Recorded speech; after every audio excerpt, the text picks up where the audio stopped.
Welcome to the Holistic Physio podcast. Here we're going to try to find out the whys in order to work on the hows. Everything that is covered on the podcast is based on current evidence and up-to-date information on each topic. Please seek advice from your GP or a healthcare professional before carrying out any of the advice that you hear on the podcast. Welcome, Lucy Wyndham-Read, this morning. Thank you for having me. I love everything you're doing and how you're really trying to help people with awareness. So important. Well, thank you, Lucy, and I admire all your work that you've done for people as well over the years. So thank you for coming on and joining me. Today we're going to talk about exercise snacks. Brilliant. Some really good points here that we're going to cover, and I think going to help so many people. Definitely. I know you've done a lot of work anyway yourself. But first of all, tell us a bit about yourself, Lucy. So my background from years and years ago, people always think, because I teach about fitness, that I was a sporty kid at school, hated sports. And so for me, funny enough, I kind of came into fitness because I didn't enjoy fitness. And at school, when I left school, I was kind of a bit lost. I've been bullied and just thought, you know what, I'm going to throw myself in the deep end. And I went off and joined the army because I knew then that I just had no excuses to get out of doing sports. And if anything, I knew that they'd find the kind of deeper, stronger person inside me. And really, in a way, it was one of the best things I could have done. But that's where I really learned about how important self-belief is, determination, discipline, fitness, health, everything. And I guess really that's where it started, but it's never what people assume. And so then I spent 5 years in the army, came out of the army and wanted to then teach people about fitness and really teach the people that I felt a bit like when I'd been at school that had been the one that had been left out, never picked at games, always the last one to be picked, which really doesn't do much for your confidence. And I felt in the fitness industry, a lot of that kind of still continues. Like fitness is normally geared towards people that are already super fit and you've got to look like this. And actually, that's not the reality. Doesn't matter what age, what ability, we can all focus on our own health and fitness. So for me, it's about teaching it to everyone and in short, like little snaps, like doable, just little things, and you know, educating ourselves about our bodies, how they work, why they do certain things. And it's less about how we look, more about how we feel and what's happening on the inside is really key. Yeah, I think it's absolutely, like, I think that's why I thought it was really important that people don't just look at the aesthetic. Sure. And that's for years and years it's been like that. I think when we were talking about this the other day, I think the narrative is slightly changing. And do you know what really excited me?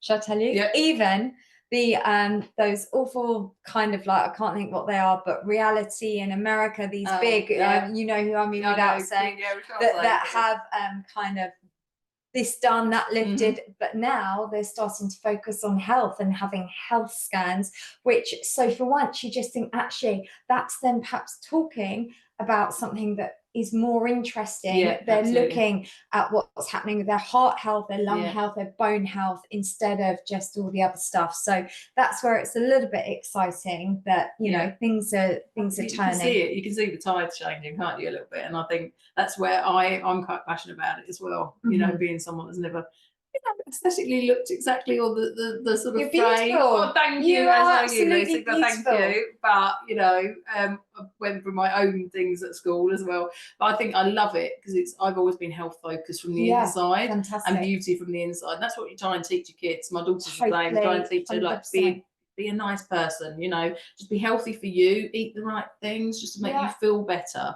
And I think it's really important we just get that across. Also, how narrow-minded is it that media told us everyone has to look a certain way? How dull and boring. Actually, be unique, embrace who you are. And there is nothing more beautiful than someone who is just confident and happy. Health and happiness, that's all it is, isn't it? That's it. I could say we could end there, because that's just like profound, but we shan't. But it's continue with these very important points here. So today we're going to talk about the exercise snacking. So, you know, when you read, you don't have to do that much exercise every day, as long as it's just good, small amounts of good exercise. Yeah, absolutely. That's it. Yeah, it's a really interesting study. I think it was in 2007 now by Dr. Hoder, I think. Anyway, long and short of it is, but something, and it was about and doing this research that found shorter little bouts of exercise throughout the day were way more effective than doing a longer, perhaps an hour's session 3 times a week, which is what we always kind of used to be told. And realistically, for some people, that's really hard to do. Whereas if you then think, okay, I can do 5 minutes in the morning, 10 minutes at lunchtime, 7 minutes in the afternoon, we can do that, and we can do it at home. We don't need any equipment. And we're doing it to look after our balance, our mobility, our cardiovascular health.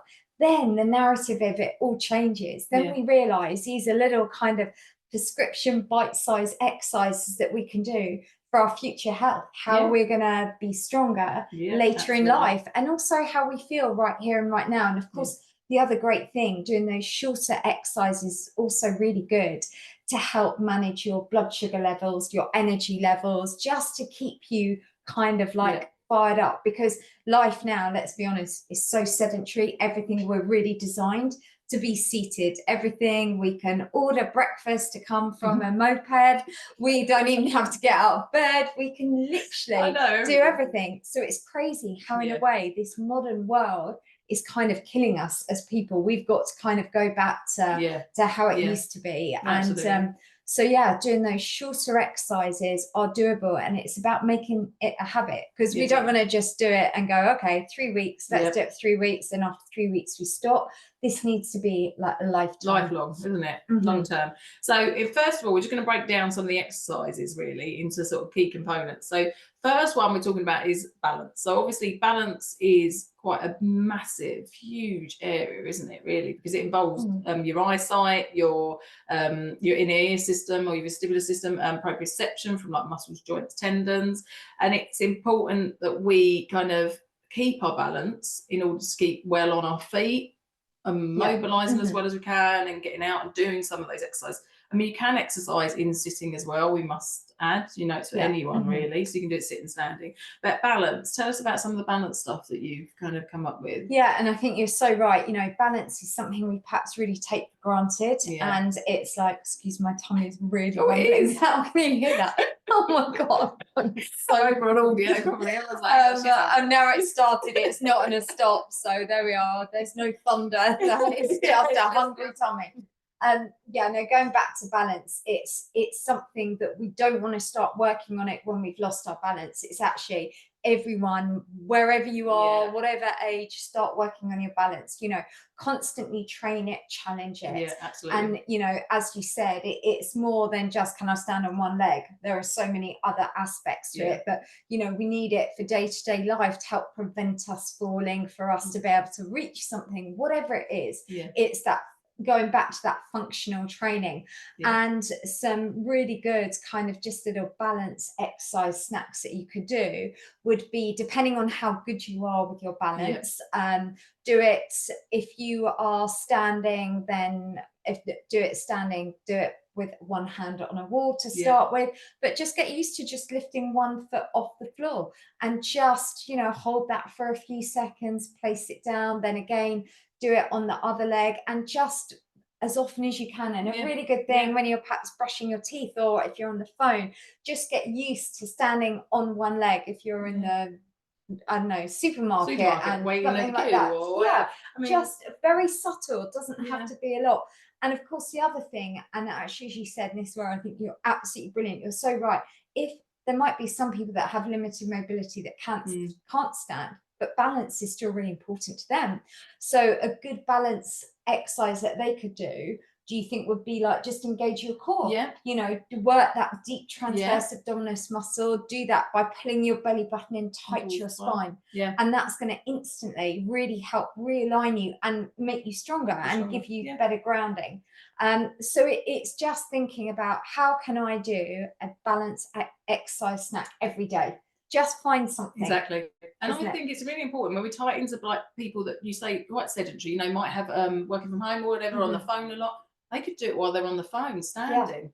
Definitely. You know, they could be sitting or even seated. Yeah. We're talking about the transversus abdominis, just the tummy muscle squeeze, and then just reaching. I sometimes do that with people, just reaching out of the base of the ball, you know, reaching up high, reaching out, and just that sort of thing. Even if you're sat, you know, and you can't get up into standing at the moment. That's fun. Reason. I love that, because you could give, like, you could say, right, point to the left corner, go right in front, do something. So you're then like working your motor skills as well, quick coordination, reaction, visual as well, like pointing to look at something, look at like a point on the wall. There's loads of stuff you can do. So so we agree, balance is never take it for granted. No, absolutely. You know, and it actually, the systems start reducing in your, there's evidence say in your 20s, late 20s. I mean, this is it. So we need to, everyone needs to do it. We all need to incorporate it any time in life. Really important. The next one's really important as well. We're both quite, I think we were quite opinionated about this last time actually, bone health and bone exercise snacking.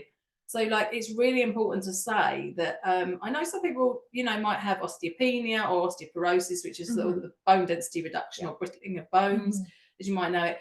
But also, it's really important to know that muscle and tendon, that when you work your muscles and tendons, it pulls the bone, which helps to stimulate bone growth and remodeling. So actually doing that as well, even if you might think, okay, I've got osteoporosis or osteopenia and, you know, there's not much hope for me, there really is evidence to say there is. So can you tell us a bit about some of the stuff you do with regards to sort of the weight bearing or loading and the bone health? So as you said, first of all, our bodies are incredible, and that's what we need to really appreciate, like how brilliant. So whenever we're doing a weight bearing exercise, one of the best ones is walking. That is weight bearing. In fact, we thought it was going to rain today, so we were like, and it's not, it's a really lovely sunny day. But anyway, walking is the #1, hands down, best exercise. It is a fantastic weight bearing, low impact exercise. And also what is really good is really helps strengthen the bones, especially around the hips and the lower back. So every time your heel strikes the ground, as you said, it's that remodeling. Is it a piezoelectric something chemical reaction, something like that? So anyway, at some point, but as you're saying, what it does, it kind of re-strengthens the bone, doesn't it? So the bone then becomes stronger each time. And that's where, so a good example of this, a weight-bearing exercise is swimming. One that isn't weight-bearing, swimming. So swimming is still really good for us, but with other aspects. But when it comes to things like a weight-bearing exercise, walking is really good. Obviously cycling is less weight bearing, but you know, it doesn't matter, there are lots of different ways. That's what I'm trying to say. And also in seated, even doing the hip marching and sitting, just trying to sort of power through the legs. So we know that by using our body weight and a little bit of impact is really good to help keep those bones really strong. It's kind of like a constant reminder, we want you to keep rebuilding and keep strong. So walking is really good. And actually one exercise, a really good little exercise snack that we can do for our bones, I call is crush the can. Do you remember that one? Yeah, I remember that one. So all you need to do is standing up, or you could do this seated with one foot. Just imagine you've got a can, an empty can of a fizzy soda or something, and all I want you to do is just tap, stomp on it. So just imagine you're crushing the can. So you're putting a little bit of force, not a crazy amount, we're not jumping, but enough of a stomp that it really then is kind of a heavy, so that's going to really kind of work those bones. And it's quite good to do like 3 crush the can. Crush, that's so hard to say. Crush the, oh my goodness, crush the can, go for 3 stops, then do it on the left and then right. And again, just add that into your routine. That could be great when you're waiting for the kettle to boil. You know, get everyone in the office doing it. You can do it seated, do it standing, but that's really good. Then obviously it's important to focus upper body as well. And I think, you know, press ups against the wall, against, you know, side to, worktop, on the floor, however, that's going to really help generate Absolutely. strength through your upper body as well. And doing that, like when you're waiting for the kettle, I mean, how long does the kettle take? What, a minute or two? Yeah, too long. I'm so impatient. Yeah, so I'm there wandering lukewarm around like doing some tea, squats or Mhm. you know heel raises or whatever. So it's really important just to know that even if you did a couple of minutes while you're waiting for the kettle, do that 4 or 5 all times a day, stacks and it up. adds up. It 10 really minutes. adds up. Whereas, Awesome. sorry, that's so realistic, and you can do that. Whereas going to the gym for an hour is not, you know, if people can and want to, then that's great. There's nothing wrong with that. All I'm saying is that people that can't do that, be reassured that actually it is just as effective, if not even more effective, doing these short little bits. You can do. So we now know already how we're going to work on our balance. Every single day, we're going to take a little bit of time where we're standing on one leg, then on the other, and time yourself each week. Set yourself and just see, I did it for 7 seconds without kind of losing, like I was losing my balance a little bit. Then the following week, I bet you can do it for 9 seconds. See how it improves. Then we know every single day we're going to do those stomping, crush the can, do those little press ups to really then help maintain that bone health. I think it's really important. It's really important that people know that it is not something you have to spend all day down the gym trying to achieve. And also the next thing really is posture. I mean, this is huge for me when I see people. The first thing I do is look at their posture and the way they walk in. Yeah, because your posture then affects everything. Absolutely, everything. And also it affects your breathing and your digestion. So if you're slightly slumped over all day, or you're sitting really awkwardly in a chair, we do that automatically. We're sitting up now, you know, like sitting up nice and tall now. But it is, posture's really huge. And also when it comes to if you're working at a desk, and you find yourself slumped over, just make sure you get up and stretch. And it's natural. You do, don't you? We lean into it. I mean, that is how, and also if you think about it, when we're on our iPhone scrolling all the time, that's we're kind of creating that. And the more you do that, the more overstretched those muscles are, tighter here. And then you lose that core as well, that core weakness. And the other thing is your head is quite a heavy structure. So as you come forward, it brings everything forwards. So actually posture is quite a big one. And for me, sometimes what I just get people doing, if they can sit in a chair, just get the back against the chair and just sit up nice and tall, open up the shoulders. And I sometimes do an exercise called opening the book. Love this. Open the book and then share it. Show me, you go like that. You close the book, you open the book, then you share it to your friends. Can I use that on Instagram from you? Of course you can. Because I love it.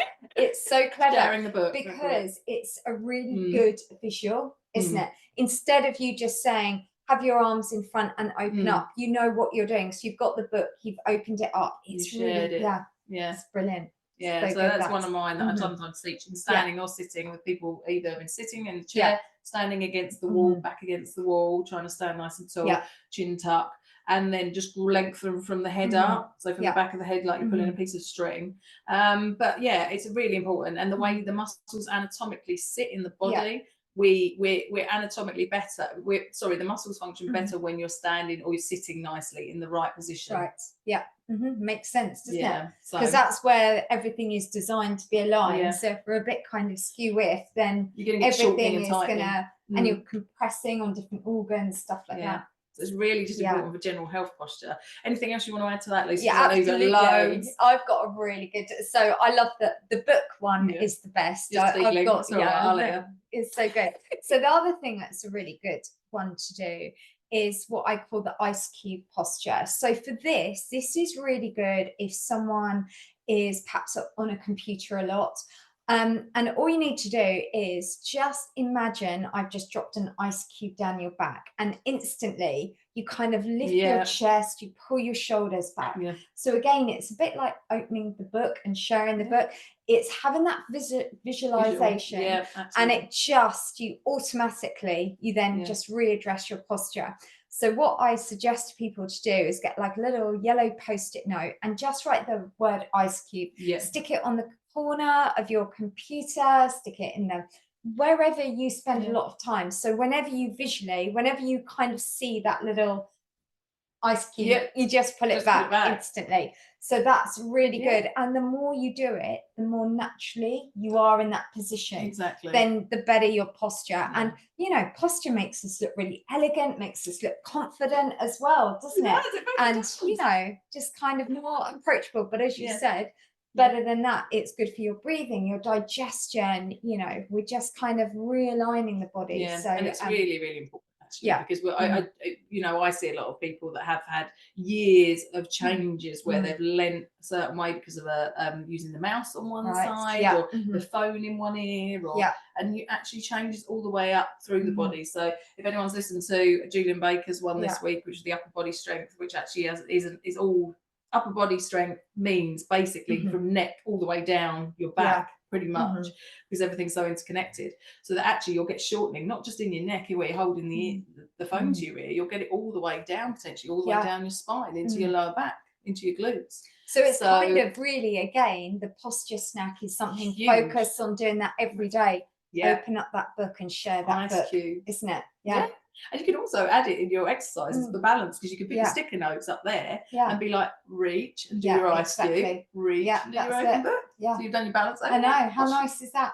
And nice because you know each one of those things, why you're doing it. Absolutely. You're not doing it to look a certain way on a beach in a bikini. Who cares about that? No. You're doing that for better balance, for better posture, to prevent injury, to feel stronger. That's what it's all about. That is what it's all about.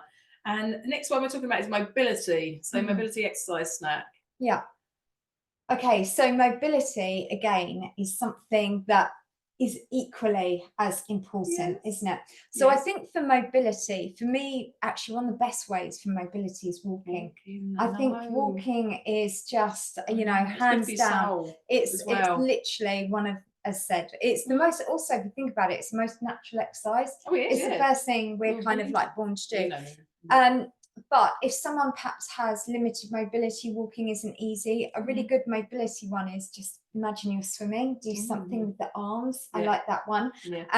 But mobility, I would say, just spend 1 minute every single kind of in the morning, lunchtime, evening, no matter how busy you are, just doing a nice powerful march on the spot. If you've got more time, then a 5 minute, 10 minute, 15 minute walk, just go outside, just go and grab some fresh air and just walk. Mobility. And I think why walking is so good, it just focuses near enough on, it's a multi-joint movement, isn't it? So you know, it's good for everything, fat burning, everything, joints, posture. The other thing is another really good one, if perhaps you don't want to go out for a walk, do like, instead of doing a star jump, if you don't want to do the high impact, do a low impact star, just take the one arm up, one leg out.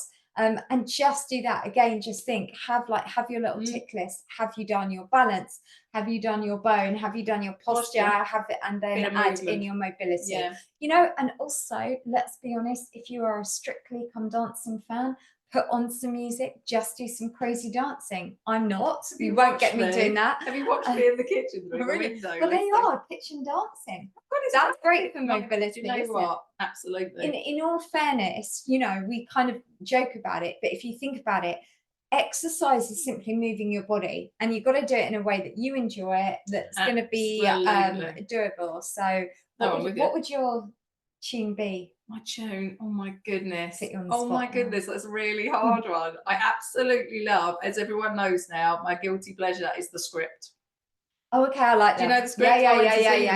Really? Last weekend. Oh, wow. Yeah. And I think it would be one of their songs, probably something like Hall of Fame. Okay, I'm going to listen to it on the way going home. You know, I can't think what that one is. Would I know it? It was with, no, it wasn't with Will.i.am, was it?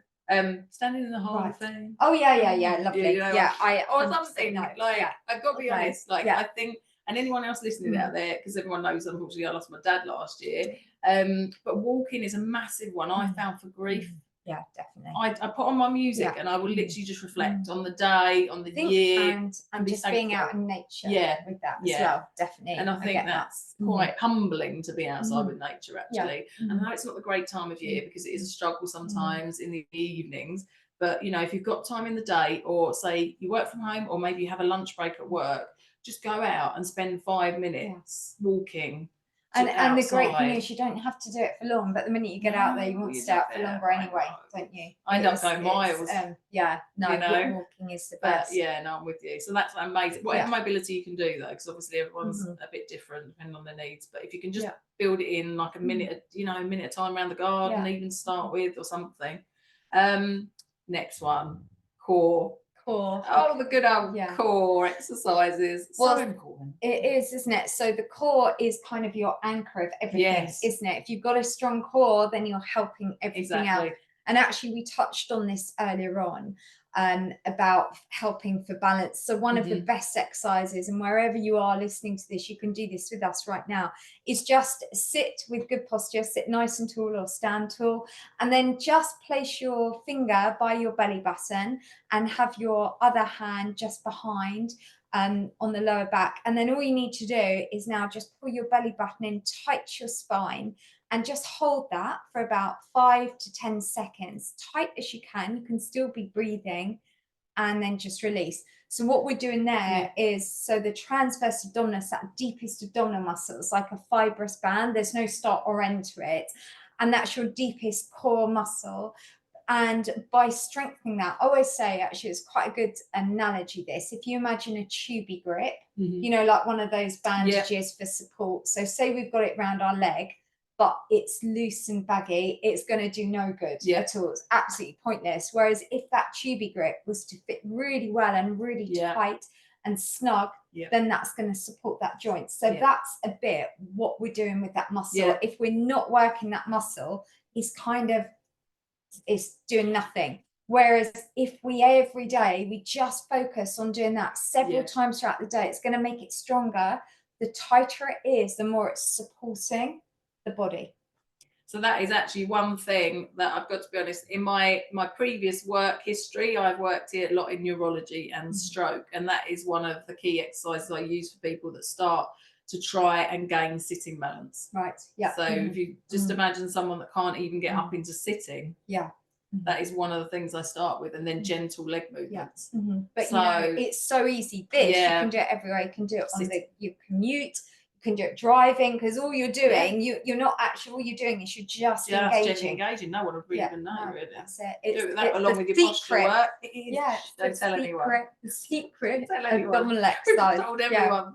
But it's great. Really, really great. And I think the thing is, you can just then as you start to sort of feel your body, feel what your body's doing, get used to when it's all switching on and engaging, when your posture's good, then you can start challenging yourself more from there. Yeah, definitely. You know? I mean, you know, those core ones, some of the best core exercises, actually, I always think, and ab exercises are standing ones, because then you're having to really help them. You know, and a lot of what we've talked about here, that you can then combine exercises by standing up and doing a kind of just a knee crunch, one knee, you know, like doing a standing ab knee crunch. That's working your balance, that's working your mobility, that's working your core, that's working your posture. You know, we're then working everything. And so many of these, a bit like the walking, let's think, you know, walking combines all those that we've just said. Exactly. Oh, we've had this great discussion. We always have a good discussion, don't we? So I always say we're going to take away 3 points from this. And I think as me and Lucy are actually in the same room today, if you're not watching it, we're actually in the same room. It's funny because it looks like we are, doesn't it? We've done that really well there. It is, or like a kind of just, it looks like it's divided there. It does look like it is. We thought that was quite funny. But we think, what do you reckon? Make it fun. Make it easy to do. Quick. It's just got to be, and actually really, really take away from this the benefit. The benefit of you doing it is you're going to have stronger bones, you're going to have better balance, better mobility, you're going to have more energy. And it's about actually realizing how important it is to do, but how easy it is to do. So every time now, when you're brushing your teeth or after you've brushed your teeth, just stand on one leg, just get used to doing that. Every day, work on doing your core. If it's when you're watching your favorite TV program in the evening, get everyone to do it. You know, just go do a little bit of a walk. And then no matter what, every day, crush that can, stomp on that can. Crush that can, keep those bones strong. Thank you, Lucy. Lovely to have you. Thank you.